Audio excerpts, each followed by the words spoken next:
Hello, Storm Nation. Superintendent Brad Bergstrom coming to you with another COVID-19 update that was announced yesterday from the Centers for Disease Control, commonly known as the CDC, and from the Governor's Office.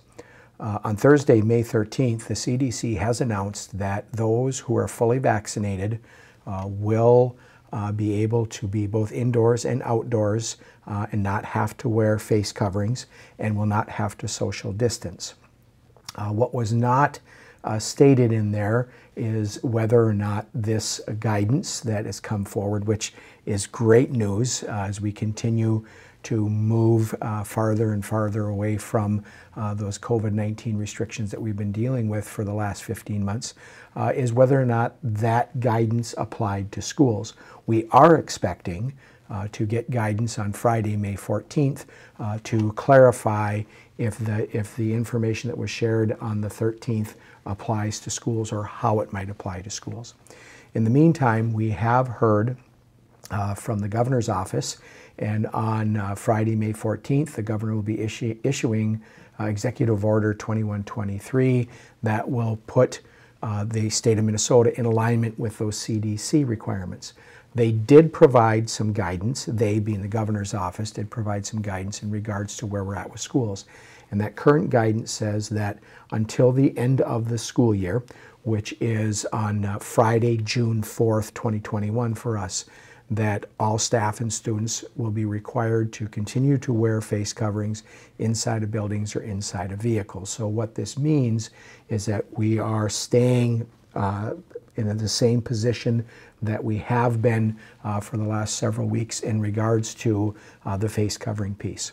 Now, having said that, if the CDC or the Governor's Office makes an adjustment with that, we will certainly get in alignment with that, and come back out with another announcement to clarify that. So at this point, there is a lessening of the restrictions for those who are fully vaccinated outside of the schools. For us inside of the schools, we're going to continue to follow through the end of the school year. Now, a couple of questions that may come up might include, well, what does this mean for summer school? At this point, we don't know. We do know that we need to stay with the face coverings through the end of the school year. It might be anticipated that when we get to summer school that there could be some changes with that, but at this point, we don't have verification for that. The other question is why? Why does the schools, or why might the schools have to continue to follow when the CDC is saying something different? And at the end of the day, I don't have an answer for that. We do know this, is that we are continuing to move in the right direction, and I'm thankful for all of the efforts that our community, our staff, and our students and families have done as we've worked our way through the pandemic here. And there is a light at the end of the tunnel. Our goal, our focus right now is to continue to follow the expectations, which means that inside, yep, with a face covering. When we get outside recess, when we go to activities that are outside and there's less than 500 people, face coverings can come off.